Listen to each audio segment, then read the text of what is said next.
मंगलम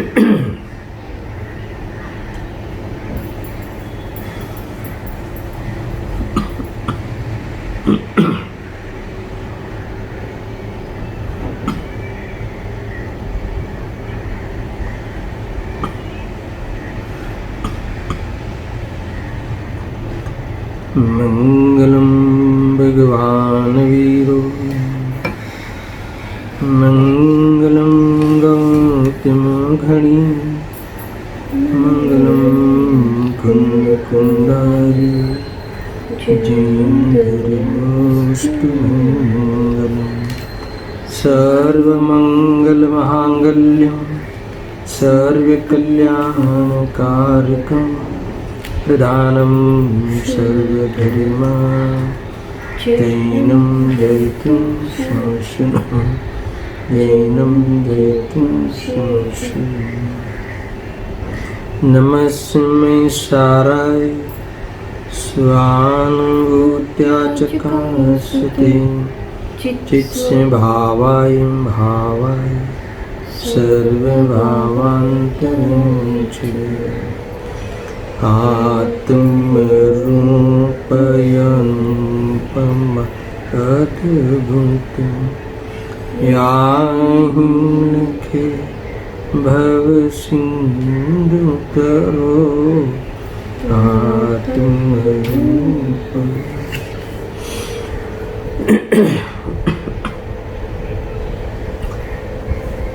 समय सार कर्ता कर्म अधिकार गाथा 143।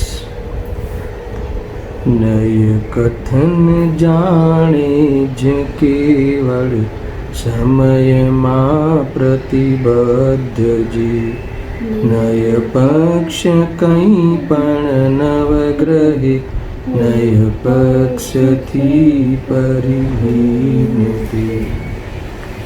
टीका।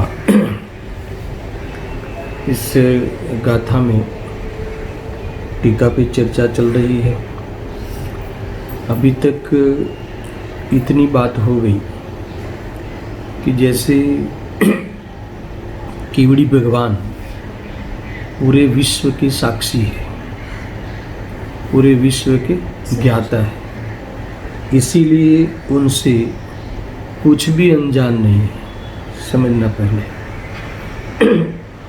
जानने में कोई भी चीज़ बाकी नहीं है, यानी व्यवहार निश्चय नहीं कि विषयों के स्वरूप को भी मात्र जानते ही है। इधर व्यवहार निश्चय नहीं के स्वरूप वाली बात क्यों लेते हैं बार बार? क्योंकि हमें उन जीव की तुलना करनी है। कौन से जीव की? शुद्ध ज्ञानी की, कि जो आत्मा की अनुभूति के लिए नयों के प्रयोग करते हुए निर्विकल्प होता है। इसलिए नयों के द्वारा वो सारे वस्तु स्वरूप को जानता है।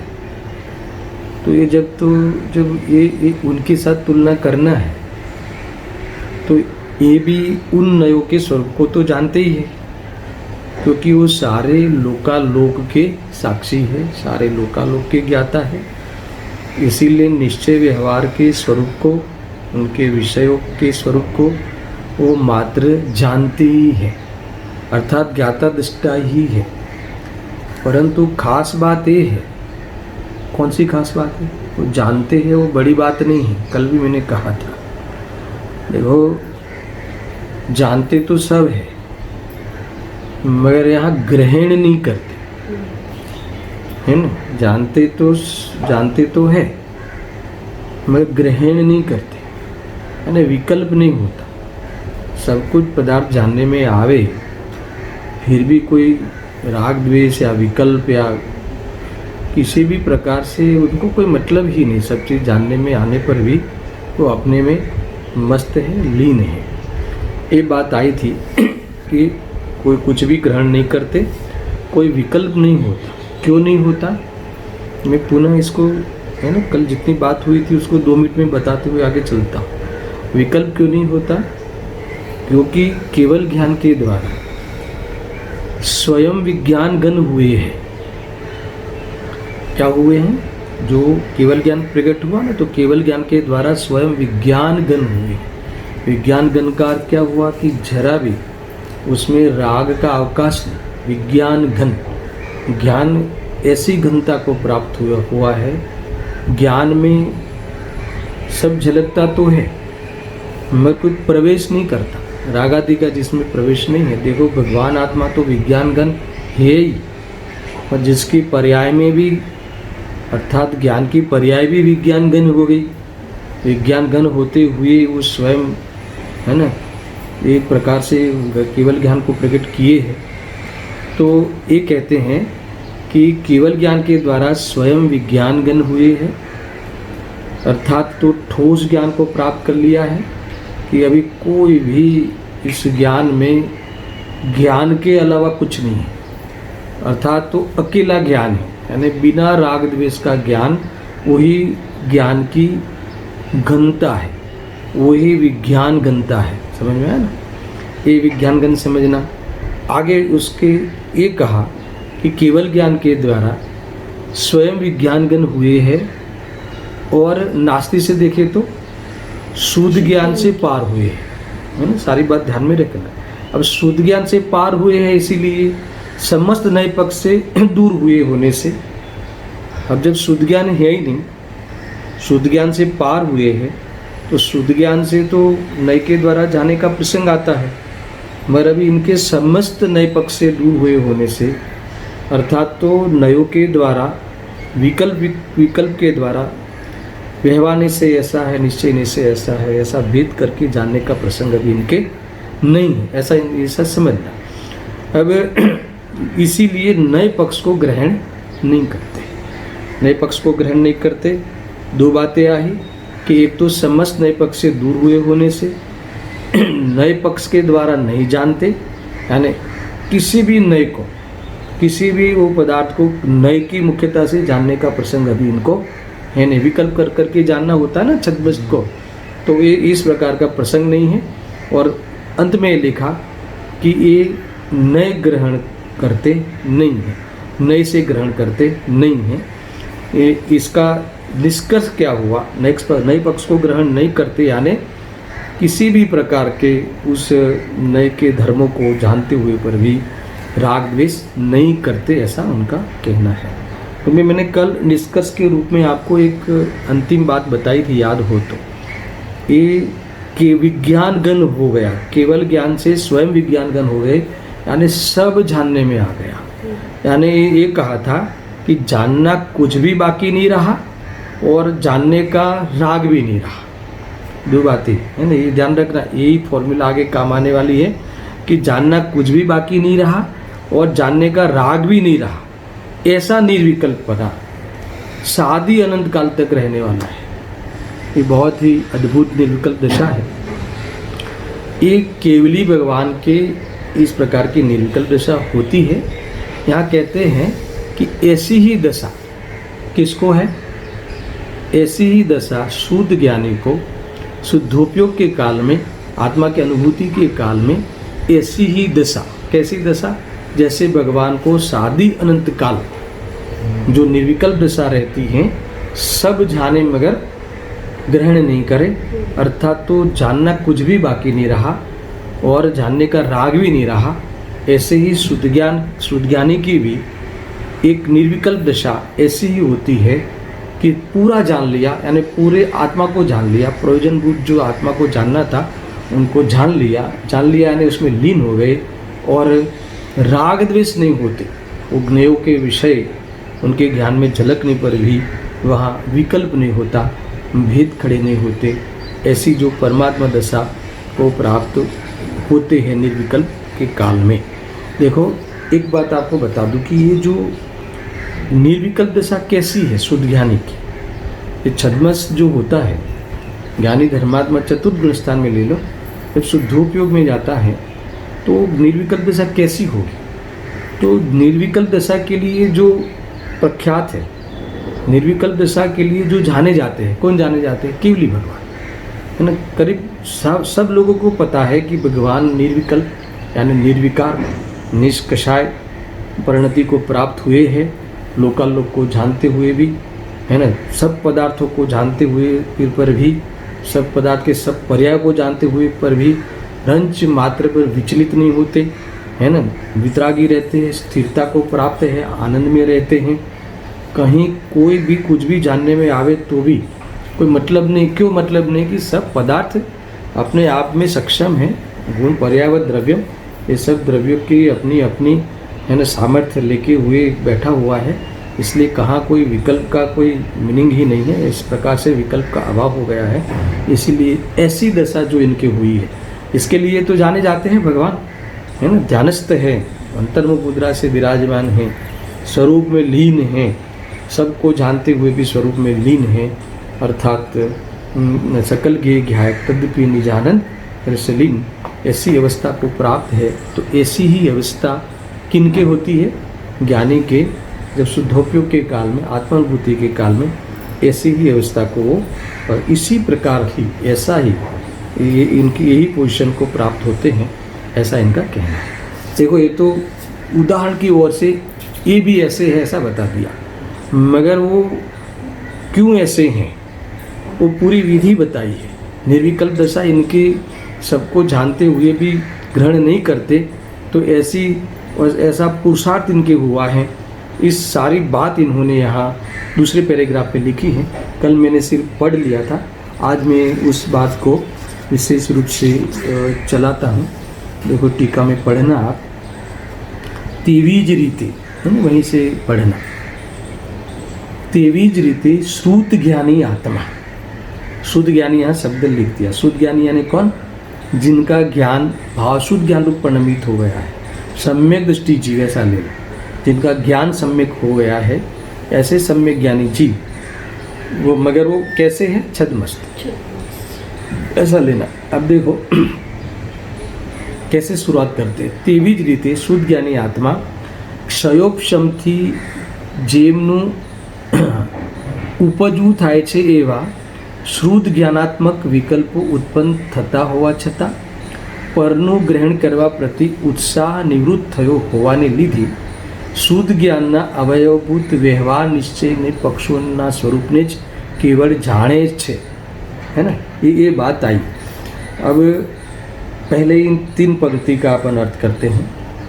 वैसे कल सारांश तो मैंने कह दिया था, सार रूप से तो चर्चा हुई है, मगर मुझे थोड़ा सा एक एक शब्द को लेके अर्थ करते हुए आगे बढ़ना है। बहुत आनंद आवे ऐसी चीज़ है, देखना क्या कहते हैं। उस भांति, केवली भगवान के भांति, उस प्रकार, है ना। पहले तो इनकी वो बात बता दी कि क्षयोपशम थी जेमनु उपजू था। क्षयोपशम से क्या उत्पन्न होता है? ज्ञान का उगाड़ होता है ना। तो उनका जो ज्ञान का उगाड़ होता है, हर जीव का क्षयोपशम से ज्ञान का उगाड़ होता है। अर्थात तो ज्ञानावरणीय कर्म और वीर्य अंतराय कर्म के क्षयोपशम के निमित्त से जो ज्ञान की पर्याय में, है ना, उगाड़ होता है, जानने रूप परिणमन होता है, तो इस समय ये उपयोग इन्होंने कहाँ लगाया है ना। किस बात को जानते हुए ये बरतते हैं? देखो, आत्मा का अनुभव करना हो तो किस बात में आप ध्यान को लगाओगे? आत्मा के बारे में ही लगाओगे, समझना पहले, है ना। अगर आपको आत्मा की अनुभूति करनी हो, जिस भी वस्तु को आप प्राप्त करनी हो, पहले सामान्य कथन ले लो, आप जो भी कोई वस्तु को आप प्राप्त करनी हो तो आप किस में ध्यान लगाओगे, किस में उपयोग लगाओगे? उस वस्तु को समझने में, उस वस्तु को कैसे प्राप्त हुए उस बारे में, इसी में ही आपका ज्ञान वर्तेगा, उसी में ही ज्ञान का व्यवसाय होगा। वो ज्ञान का वो व्यवसाय होगा उपादान की ओर से, तो उस समय के ज्ञान की वो योग्यता है, और निमित्त की ओर से देखें तो उस समय उस संबंधी पदार्थों को जानने संबंधी ज्ञानावरणीय कर्मों का क्या हुआ है? क्षयोपशम हुआ है। कितना ख्याल में आया? पहले समझना। देखो, इस कथन को खोल रहा हूँ क्योंकि आप सीधे पढ़ोगे ना तो ये समझ में नहीं आता। ज्ञान की ये जो शैली ऐसी है, लिखने की जो निरूपण शैली ऐसी है कि कभी कभी हमें इस बात कैसे क्या कहना चाहते हैं बहुत बार विचार करना पड़ता है। सुनना फिर से। तेवी ज रीते क्षयोपशम थी, है ना। वो केवली को तो क्षायिक ज्ञान है, और केवल ज्ञान जो की बात आई। अभी यहाँ पूरा ध्यान देना, ये तुलनात्मक भी थोड़ा थोड़ा बीच में विचार करेंगे। और गुरुदेव जी के प्रवचन के माध्यम से तुलनात्मक के जो 6 बोल हैं 8वीं बार के प्रवचन के, वहाँ से भी थोड़ा कुछ अपन सपोर्ट लेंगे और देखेंगे। देखो यहाँ पहले फिर से क्षयोपशमથી જેમનું ઉપજવું થાય છે એવા શુદ્ધ જ્ઞાનાત્મક વિકલ્પો उत्पन्न થતા હોવા છતાં, पहले इतना लिखो है ना, पहले इतना जानो। क्षयोपशमથી यानी किस बात का क्षयोपशम है, किस बात का ज्ञान का उघाड़ है ना, जिस वस्तु को हमें पाना हो। देखो पहले तो मैं इस प्रकार से कहता हूँ उदाहरण में कि आपको जिस पदार्थ को पाना हो, जिस पदार्थ को ग्रहण करना हो, तो उस पदार्थ के बारे में आप क्या करोगे, जानकारी लोगे, जानोगे, आपका ज्ञान का व्यवसाय उस पदार्थ के बारे में व्यवसाय करोगे, ज्ञान वहीं उपयोग वहीं लगाओगे, ये सब होगा ना। तो उस पदार्थ संबंधी आपका ज्ञान में उघाड़ होना एक क्षयोपशम है। तो इसमें 2 बातें मैंने कही, एक कर्म की ओर से और ज्ञान की योग्यता की ओर से। तो वही संबंधी ज्ञान क्यों होगा, तो इसीलिए होगा कि उस समय आपके ज्ञान की उस विषय को जानने की योग्यता है उपादान की ओर से, है ना। और कर्म की ओर से लेंगे तो दर्शन उस पदार्थ को जानने के लिए जिस कर्म का, ज्ञानावनी कर्म का क्षयोपशम था, वो क्षयोपशम होता हुआ इस पदार्थ का हमारे ज्ञान में जानना हुआ। तो अब अनुभूति का खेल है ये तो अनुभूति का प्रसंग है, ये तो शुद्ध ज्ञानी की बात हमने उठाई है, ये तो आत्मा की अनुभूति करने का प्रयोजन है। तो इसमें कौन से पदार्थ को समझना पड़ेगा, आत्मा को। तो आत्मा को समझने के लिए कौन से ज्ञान की जरूरत पड़ेगी, कौन से ज्ञान के प्रयोग करते हो, है ना, नयात्मक ज्ञान। तो अभी वहाँ पे आ गए ना, एक श्रुत ज्ञानात्मक विकल्प उत्पन्न थता होवा छता। पहले तो श्रुत ज्ञानात्मक विकल्प उत्पन्न होते हैं, अर्थात तो श्रुत ज्ञानात्मक विकल्प और नयात्मक ज्ञान का प्रयोग होता है, अथवा नयात्मक ज्ञान का प्रयोग करते हैं। समझ में आया? मैंने कल थोड़ा सा इशारा किया था यहाँ पे, समझ में आ रहा है दर्शन? नहीं हो तो पूछना, हमारे पास बहुत टाइम है ना। अभी तो और लॉकडाउन बढ़ना है, इसलिए तुम चिंता नहीं करना, पूछते रहे, सुनना कि क्षयोपशमથી જેમનું ઉપજવું થાય છે એવા શુદ્ધ જ્ઞાનાત્મક વિકલ્પો उत्पन्न થતા હોવા છતાં, किसके लिए बात है, शुद्ध ज्ञानी की बात है, शुद्ध ज्ञानी के लिए बात है। अब इस शुद्ध ज्ञानी की कौन सी दशा को हमें पढ़ना है, निर्विकल्प दशा को पढ़ना है। तो कौन से विकल्पों से निवृत्त हुए होंगे, तो एक नयात्मक विकल्पों से उनका निवृत्ति का बात, यहाँ निवृत्ति की चर्चा करनी है। उन विकल्पों का त्याग करते हुए स्वरूप में डूबते हैं, निर्विकल्प होते हैं। इसीलिए निर्विकल्प दशा के पूर्व में जब आत्मा के बारे में जब समझेंगे, जानेंगे, तो वो समझने वाला ज्ञान, जानने वाला ज्ञान, वो जो श्रुत ज्ञानात्मक विकल्प कहते हैं, उसे क्या कहा, श्रुत ज्ञानात्मक विकल्प उठते ही है। पहले समझ लो, जब भी आत्मा की अनुभूति जो भी कोई जीव करेगा, है ना, अर्थात शुद्ध ज्ञानी जो हुआ है वह पूर्व में क्या करेगा, है ना, शुद्ध ज्ञानात्मक विकल्प के द्वारा आत्मा के बारे में खुलासा करेगा, आत्मा के बारे में समझेगा, है ना। आत्मा को समझने वाला ज्ञान का नाम यहाँ कौन सा दिया, श्रुत ज्ञानात्मक विकल्प। मैं 2-4 बार कहता हूँ, सामान्य बात नहीं, इसलिए 2-4 बार कहता हूँ, श्रुत ज्ञानात्मक विकल्प। तो इसमें 2 बातें खड़ी होती हैं कि श्रुत ज्ञानात्मक विकल्प का क्या अर्थ, तो क्या नयात्मक विकल्प को श्रुत ज्ञानात्मक विकल्प कहते हैं, क्योंकि नए शुद्ध ज्ञान के अंश है। तो और आत्मा को जानने के लिए, स्पष्ट स्वरूप समझने के लिए नए का प्रयोग करके ही जाना जाता है। तो उस नए ज्ञान कहो, नए पक्ष वाला ज्ञान कहो, नए विकल्प वाला ज्ञान कहो, तो नए विकल्प नयात्मक ज्ञान कहो, ये ज्ञान अथवा नयात्मक विकल्प उत्पन्न होते हैं। अर्थात तो नयात्मक विकल्प के द्वारा, नयात्मक विकल्प रूप ज्ञान के द्वारा, समझ में आया ना, इस आत्मा का विचार करते हैं, चिंतन करते हैं। अच्छा, इसमें दूसरी बात कौन सी मैंने कही थी कल, याद है? कौन से विकल्प नहीं होते इस समय? विकल्प 2 प्रकार के, एक होते हैं रागात्मक विकल्प, है ना। विकल्प तो विकल्प ही है, मगर वहाँ यहाँ मैं थोड़ा अंतर करता हूँ, रागात्मक विकल्प और ज्ञानात्मक विकल्प। तो देखो, वस्तु के स्वरूप में जो ज्ञानात्मक विकल्प कहते हैं वो तो अलग है, सारे 5 ज्ञान विकल्प सविकल्प है, यानी की ओर से ज्ञान में जो भेद पड़ता है है ना, अर्थात विशेष ज्ञान होने को ही सविकल्प ज्ञान कहते हैं, वो चर्चा मुझे यहाँ नहीं करनी, वो ज्ञान के बंधारण में है। मैं तो विकल्प में ही दो प्रकार के विकल्प कह रहा हूँ।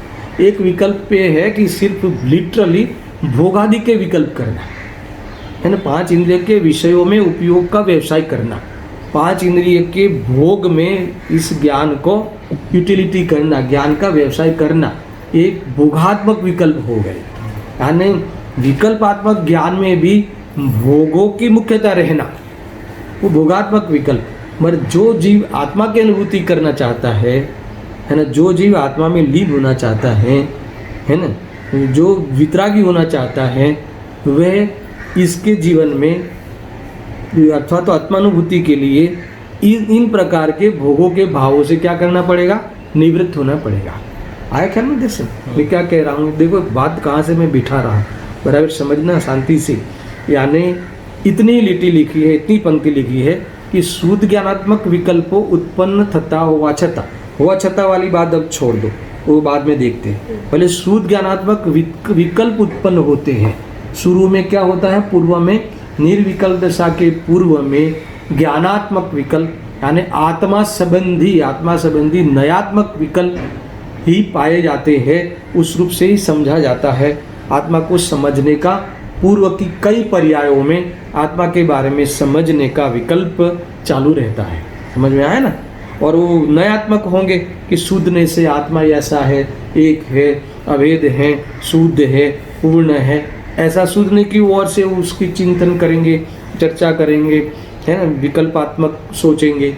और व्यवहारने की ओर से भी भले अभी रागी है, द्वेषी है, ये सब तो पर्याय की ओर से ये सारा चिंतन करेंगे कि नहीं करेंगे? ऐसा चिंतन तो हो सकता है, पर खाने पीने का, भोगने का ऐसा चिंतन पूर्व में नहीं होता।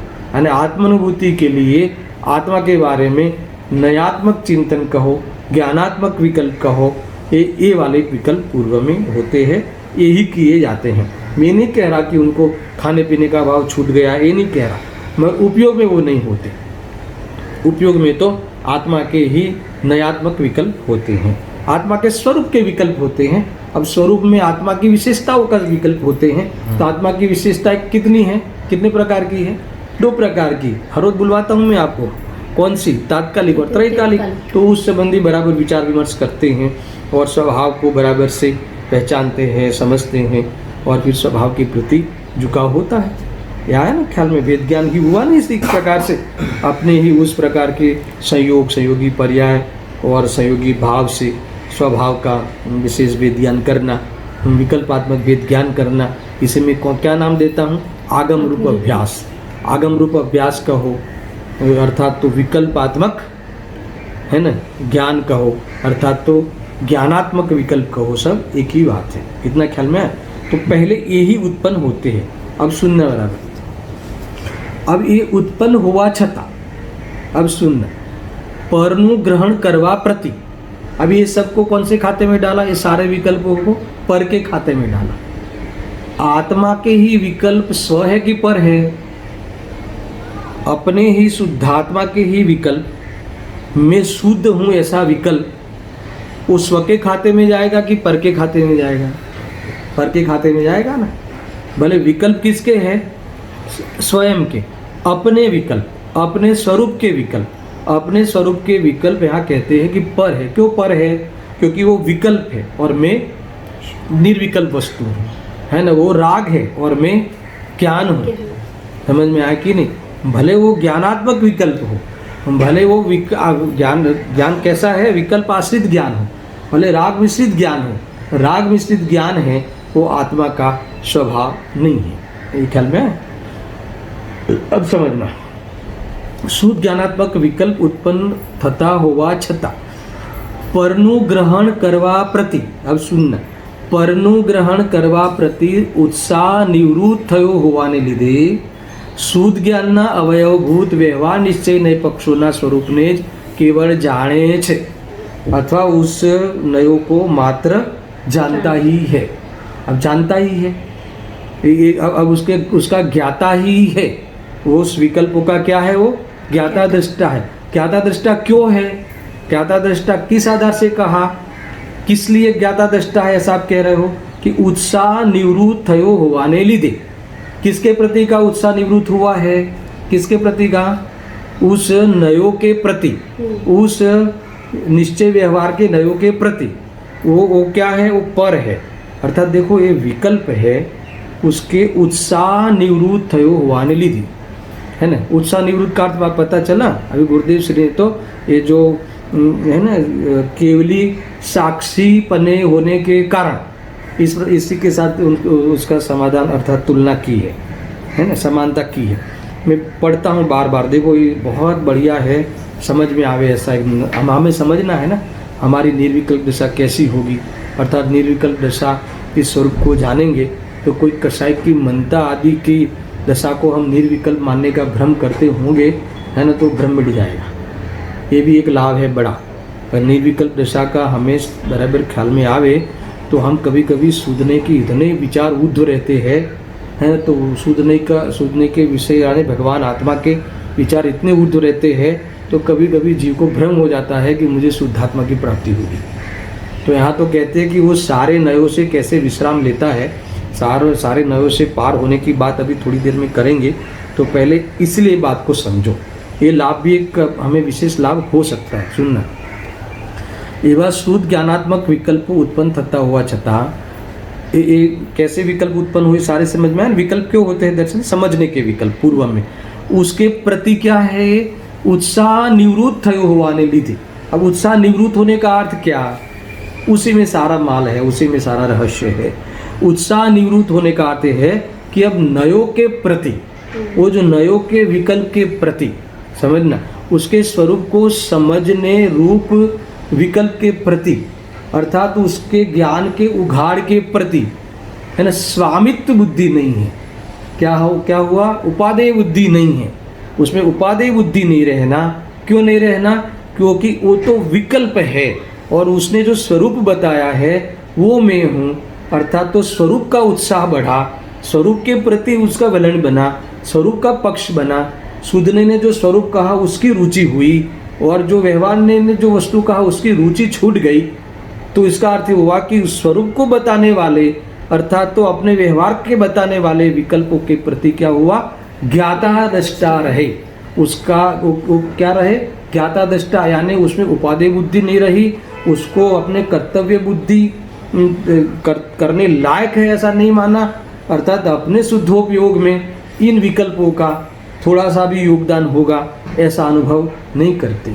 अरे ये विकल्प के अभाव पूर्वक है ना, देखो इसके सद्भाव में कोई आत्मा की अनुभूति नहीं होती, हेल्प नहीं मिलती, पर इसके अभाव पूर्वक निर्विकल्प जीव होता है ना। देखो कुल मिला के मुझे इस बात का ज्ञान कराना है कि इन विकल्प के भी ज्ञाता दृष्टा रहना, उत्साह निवृत्त थयो होवाने लीधे, यानी उत्साह नहीं रहा, उदासीन रहे, उनके प्रति कोई आत्मीयता नहीं रही, उसके उन विकल्पों के प्रति कोई लगाव नहीं रहा। वो जानने रूप जो विकल्प आश्रित जानना जो था उसको अपना स्वभाव नहीं माना, मगर उसमें जो अपना स्वरूप बताया था उस स्वरूप के प्रति उत्साह बढ़ गया, है ना, उसके प्रति उसका आश्रय आ गया। ऐसा देखो उत्साह निवृत्त थयो होवाने लीधे। क्यों निवृत्त हो गया उत्साह? नयों के बारे में विकल्प के प्रति उत्साह क्यों चला गया? उसके प्रति रस क्यों चला गया? इसीलिए क्योंकि उस सबको जानने का प्रयोजन क्या था?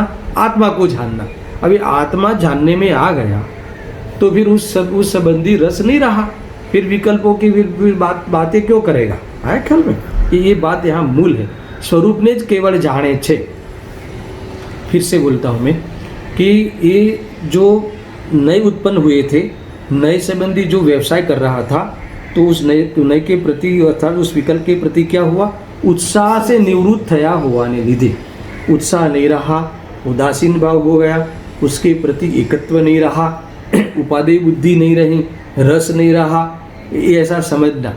दृष्टि में वो अभी नहीं रहे, अर्थात वो विकल्प और मैं यानी ज्ञान दोनों जुदे हैं, ऐसा भाव भाषण हो गया। देखो ऐसी स्वभाव की दृष्टि हो गई, और भले वो शुद्ध ने भगवान आत्मा को बताने वाला विकल्प था, मगर वो क्या था? विभाव था। तो उस प्रकार से विभाव की दृष्टि छूट गई, दृष्टि विभाव की न रही। भले वो परिणाम रहा हो तो भी भले वो विकल्प रहा हो तो भी उसकी दृष्टि नहीं रही। पर स्वभाव की दृष्टि जब होती है, सुनना मूल बात चालू हो रही है, स्वभाव की दृष्टि जब होती है तब शुद्धोपयोग में स्वभाव की दृष्टि होती है, तो उस समय भी ऐसा शुद्धोपयोग होता है। कैसा? जैसे भगवान सदाकाल निर्विकल्प होते हैं, ऐसा उन जानने के विकल्प अर्थात जानने का राग भी वहाँ नहीं रहा। दो बातें कही थी ना, जानने का राग भी नहीं रहा और सब जानने में आ गया, जानना कुछ बाकी भी नहीं रहा, है ना। जानना कुछ बाकी नहीं रहा, यानी जो उसको जानना था वो सब जान लिया। क्या जानना था? अपने को आत्मा जानना था तो आत्मा जान लिया। कैसा है आत्मा?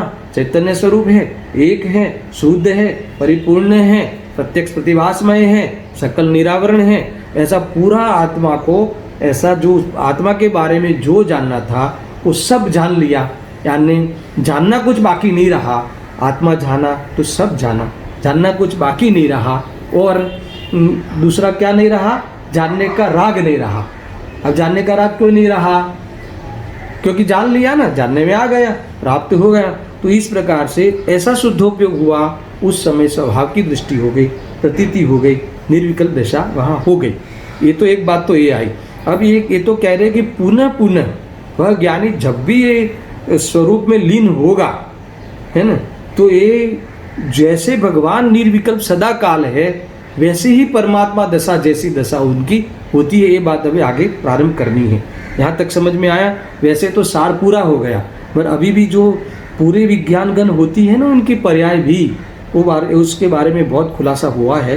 4 पंक्ति और है, उस 4 पंक्ति का विश्लेषण में आगे बढ़ाता हूँ। इतना ख्याल में आया दर्शन? ये वो समझ में आवे ऐसा है, मैं पूरा प्रयास करता हूँ, क्योंकि ये तो वैसे एक एक शब्द से पढ़ने की गाथाएं है। फिर भी संक्षिप्त सार पहले ही कह दिया है, फिर भी संक्षिप्त नहीं हो रहा है, फिर भी इतना विस्तार नहीं हो रहा है। इतना भी समझना, क्योंकि जैसा हमने मलाड़ में विस्तार से गाथाएं पढ़ी थी, इतनी विस्तार तो मैं नहीं कर रहा हूँ, समझना। देखो क्या कहते हैं कि जो स्वयं थी, फिर से अब ये ज्ञानी की, शुद्ध ज्ञानी की निर्विकल्प दशा को समझाते हुए उस और फिर तुलना करते हुए वो निर्विकल्प दशा के बारे में स्पष्टता करते हुए आचार्य अमरचंद्र देव टीका में कहते हैं कि तेवीज रीते, है ना, जैसे भगवान की दशा निर्विकल्प दशा है, ऐसी ही दशा ये आत्मानुभूति के काल में, शुद्धोपयोग के काल में ऐसी ही दशा इनकी होती है। वो कैसे होती है वो बताने के लिए शुरुआत करते हैं। पुनः पढ़ता हूँ मैं। तेवीज रीते क्षयोपशमથી જેમનું उपजू થાય છે। किसका उपजना होता है ना, क्षयोपशम से किस बात का उपजना होता है, क्या बात उत्पन्न होती है, कहाँ ज्ञान व्यवसाय करता है? आत्मा के बारे में, अर्थात तो शुद्ध ज्ञानात्मक विकल्प उत्पन्न होते हैं। यानी पूर्व में, अनुभूति के पूर्व में, निर्विकल्प दशा के पूर्व में कौन से विकल्प रहते हैं? निर्विकल्प दशा के पूर्व में कौन से विकल्प रहते हैं? तो नए विकल्प रहते हैं। नए विकल्प यानी आत्मा के बारे में समझने के विकल्प रहते हैं। नयों के द्वारा आत्मा को समझने का विकल्प रहता है। ठीक है। अब कहते हैं कि ये भी समझने के विकल्प पे भी क्या होता है? फिर तुरंत समझने के बाद क्या होना चाहिए अथवा क्या होता है, उसके प्रति वो विकल्प पर है। ये तो विकल्प है, इसमें भी मंद आकुलता है। भोगों की अपेक्षा, भोगों में कषाय की तीव्रता होती है, इसमें तो तीव्र आकुलता होती है, और इसमें मंद आकुलता होती है, इसमें भी आकुलता ही होती है। इसीलिए इसे स्वभाव रूप से स्वीकार नहीं करता हुआ तो वह पुरुषार्थी जीव, वह शुद्ध ज्ञानी अब होने वाला जीव, अथवा जो शुद्ध ज्ञानी है जीव, उनके प्रति क्या हुआ होगा? उसे उत्साह निवृत्त थयो होवाने लीधे, यानी इसमें ज्ञाता दृष्टा हो गया। उन विकल्पों के प्रति एकत्व बुद्धि नहीं रहती, वो विकल्प है, मैं नहीं हूँ, इस प्रकार से उसका ज्ञाता हो गया। यानी एक प्रकार से ऐसा समझो दर्शन, ये दृष्टि अपेक्षा निर्विकल्प हुआ, है ना। मगर दृष्टि अपेक्षा जब भी निर्विकल्प होगा, है ना, सबसे पहले दृष्टि अपेक्षा निर्विकल्प होगा ना। दृष्टि अपेक्षा निर्विकल्प यानी क्या? उसकी दृष्टि छूट जाना, स्वभाव की दृष्टि हो जाना, उससे भिन्न अपने स्वभाव की दृष्टि होना। विकल्प की दृष्टि छूटना यानी क्या? एक एक खुलासा इसलिए करता हूँ कि समझने वाली बात। विकल्प की दृष्टि छूटना यानी उस विकल्प के कारण हमें कोई लाभ होता हो, विकल्प मुझे अनुभूति करा देगा, है ना, ऐसा नहीं मानना, ऐसा नहीं भाषित होना, इसका नाम है कि विकल्प की दृष्टि छूट जाना। और इससे भिन्न जो स्वभाव है, उसने जो स्वभाव बताया था नयो ने, वो स्वभाव भा जाना, स्वभाव जानन जो अपना जो है ना लक्षण, उसके द्वारा स्वभाव की सिद्धि हो जाना, है ना, वो अपने निश्चय की विषयभूत वस्तु को, है ना, प्रूव कर लेना, इसकी सिद्धि कर लेना, इस स्वभाव की दृष्टि हुई। और इस शुद्धोपयोग के काल में ये जो प्रतीति होती है वो सम्यक पने को प्राप्त होती है। तो यहाँ कहते हैं कि उत्साह निवृत्त होने लीधे अब वो जो विकल्प थे अथवा जो शुद्ध ज्ञान के विषय थे, नए के विषय थे, उसको मात्र जानते ही है, उसके ज्ञाता ही है। लिखा आगे देखो, उत्साह निवृत्त होने લીધે શુદ્ધ જ્ઞાનના અવયવભૂત વ્યવહાર નિશ્ચય નહીં પક્ષોના સ્વરૂપને જ કેવળ જાણે જ છે, है ना। अभी वो निश्चय और व्यवहार की विषय वस्तु को क्या करता है, वो मात्र जानता है, मात्र जानता है। उसका अर्थ क्या, ज्ञाता दृष्टा रहता है। ये बात आई ना यहाँ तक, मात्र जाने ज छे। अब इस मात्र जाने छे शब्द में कहूँ तो आपको कौन सा विचार आना चाहिए, दूसरा पक्ष, परंतु ग्रहण नहीं करता। हाँ, ग्रहण नहीं करता है, अर्थात तो ग्रहण क्यों नहीं करता, ये बात खड़ी होती है ना, ग्रहण नहीं करता है, परंतु कह के जाने छे पर ग्रहण नहीं करता। देखो अब परंतु लेके वापस ये बताना है कि ये जो विकल्प होते हैं वो विकल्प होते ही नहीं हैं। कब नहीं होते हैं, जब स्वरूप में आत्मा में लीन होते हैं। तो यही नय के द्वारा जो आत्मा को जाना था, नयो के द्वारा जो आत्मा समझा था, वो नयो के वस्तु विषय, है ना, वो नयो के जो स्वरूप को और उस संबंधी विकल्प को मात्र जानते हैं, यानी इसमें कोई राग द्वेष नहीं करते, ज्ञाता दृष्टा रहते हैं। तो पुनः जब भी जो वापस निर्विकल्प दशा को प्राप्त होंगे, तब वो नए संबंधी विकल्प अर्थात शुद्धात्मा और उस शरीर आदि संबंधी विकल्प, वो विकल्प वहाँ रहते ही नहीं, विकल्प होते ही नहीं। क्यों नहीं होते? निर्विकल्प दशा में वो जब आत्मा की अनुभूति होती है, स्वरूप में लीन होते हैं, तब वो विकल्प होते ही नहीं। सुनना में इसको संक्षिप्त में शॉर्टकट में 2-3 कथन बोलते हुए फिर खुलासा करूँगा। देखो, परंतु है ना, ये मात्र जाने छे परंतु ग्रहण नहीं करते। ग्रहण क्यों नहीं है? उस संबंधी रागद्वेष क्यों नहीं है? उस संबंधी विकल्प क्यों नहीं है? क्योंकि उस समय, कौन से समय? अनुभूति के काल में विज्ञान घन स्वयं, क्योंकि स्वयं विज्ञान घन हुआ होने से, है ना। देखो मैंने बीच की जो 3-4 पंक्ति है ना, अभी हाइड करता हूँ। पहले बराबर इसका तुम लय लेना, बराबर उसमें तुम कनेक्शन करना कि ये जो नए पक्ष को मात्र जानते ही है मगर विकल्प नहीं करते, मात्र ज्ञाता ही रहते हैं, है ना। नए पक्ष को ग्रहण नहीं करते, उस संबंधी कोई भी विकल्प नहीं रहता। क्यों नहीं रहता? इसलिए नहीं रहता कि उस समय स्वयं विज्ञान घन हुआ है ना, विज्ञान घन हुआ है। परिणति उस समय विज्ञान घन हुई है, समझ लेना। विज्ञान घन हुई यानी उस समय जैसे भगवान निरंतर विज्ञान घन हुए हैं, जैसे निरंतर उनके ज्ञान में कोई केवल ज्ञान में कोई राग का प्रवेश करने का अर्थात तो विकल्प उठने का कोई स्पेस ही नहीं है। समझ में आया ना, विकल्प चले ही गए हैं। जैसे स्वभाव का इतना परिपूर्ण आश्रय है, तो इनके भी अनुभूति के काल में विज्ञान घन हुआ है। अब आगे कहते हैं कि विज्ञान घन हुआ है अनुभूति के काल में, तो विकल्प होता ही नहीं। आया ख्याल में? मैं फिर से पढ़ रहा हूँ। क्योंकि स्वयं विज्ञान घन हुआ होने से, यानी अनुभव के काल में विज्ञान घन हुआ होने के कारण कोई विकल्प होता ही नहीं है। मगर एक बात मुझे बताओ कि विज्ञान घन क्यों हुए हैं? उनकी पर्याय विज्ञान घन कैसे हो गई? है ना। आपने ये कहा कि वो ज्ञान के नए के पक्ष को मात्र जानते ही, उसका अर्थ क्या? परंतु है ना, ग्रहण नहीं करते, विकल्प नहीं करते। तो विकल्प क्यों नहीं करते? विकल्प वहाँ क्यों नहीं है? विकल्प वहाँ क्यों नहीं होते? क्योंकि विज्ञान घन हुए हैं। तो फिर प्रश्न बनता है कि विज्ञान घन कैसे हुई है? अब इसकी बात मैं अंदर से पढ़ता हूँ, सुनना। विज्ञान घन हुए हैं, कैसे विज्ञान घन हुए? अति तीक्ष्ण ज्ञान दृष्टि थी ग्रहवा में आवेला निर्मल નિત્ય ઉદિત ચિન્મય સમયથી પ્રતિબદ્ધપણા વડે અર્થાત ચૈતન્યમય આત્માના અનુભવ વડે તે વખતે અનુભવ વખતે પોતે જ વિज्ञान गन થયો હોય ને. समझ में आया ना? देखो, जानते हैं नए के पक्ष को जानते हैं, फिर भी विकल्प नहीं हुए. वहाँ विकल्प क्यों नहीं हुए? तो एक लिटी में मैंने जवाब दिया कि विज्ञान गन हुआ होने से. अब प्रश्न ये होता है कि विज्ञान गन हुआ तो विज्ञान गन कैसे हुआ ज्ञान, अथवा वो ज्ञानी जीव विज्ञान गन कैसे हो गए?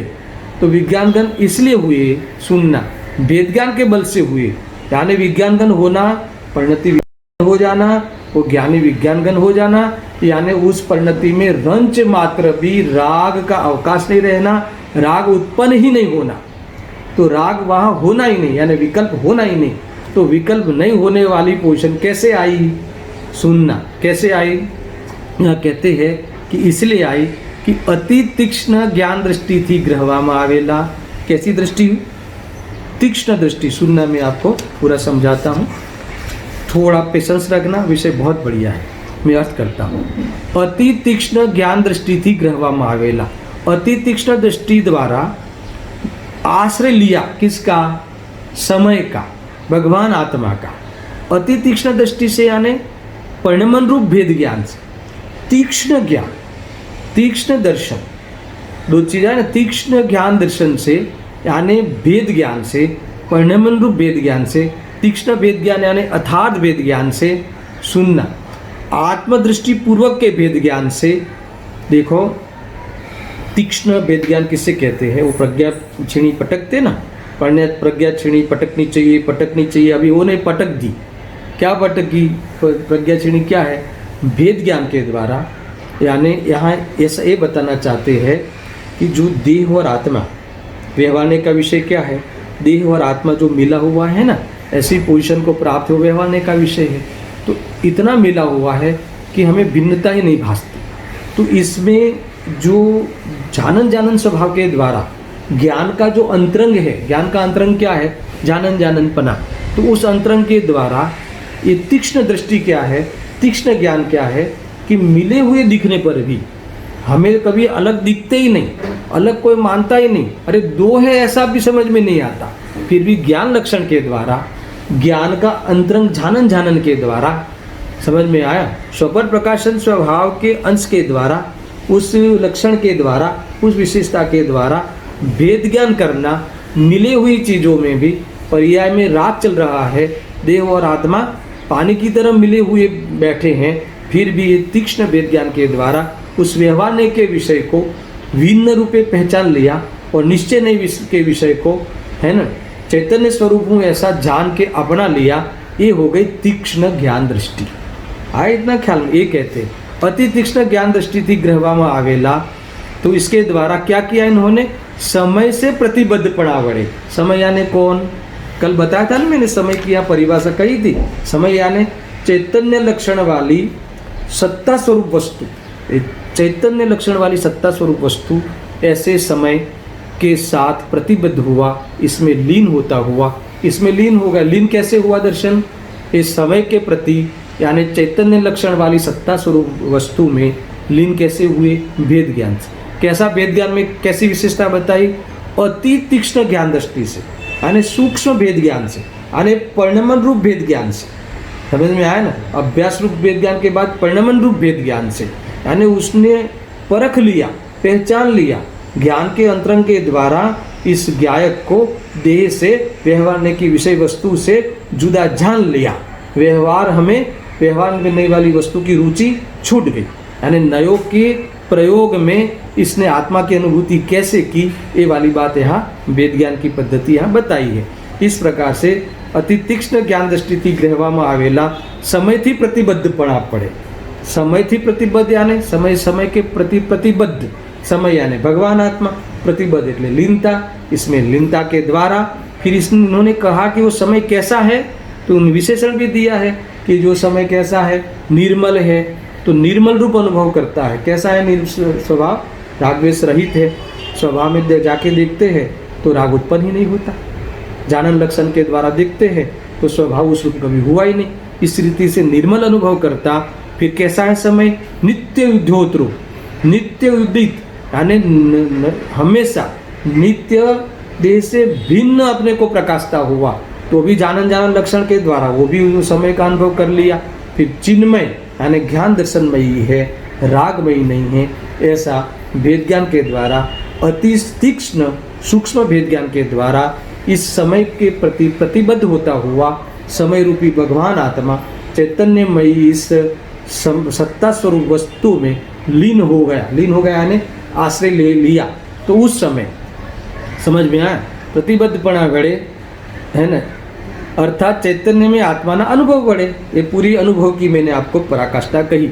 तो उस समय जिस समय आत्मा में लीन हुए, उस समय देखो, ये तो जब आत्मा की दृष्टि होती है तब तो वो लीन होते ही होते हैं, मगर जब बार बार इस आत्मा की निर्विकल्प दशा को प्राप्त करने का पुरुषार्थ करते हैं, तो इस प्रकार से पुरुषार्थ करते हुए नयों के विकल्पों का त्याग कर लेते हैं और उस के विषय वस्तु का ज्ञाता मात्र रहते हैं।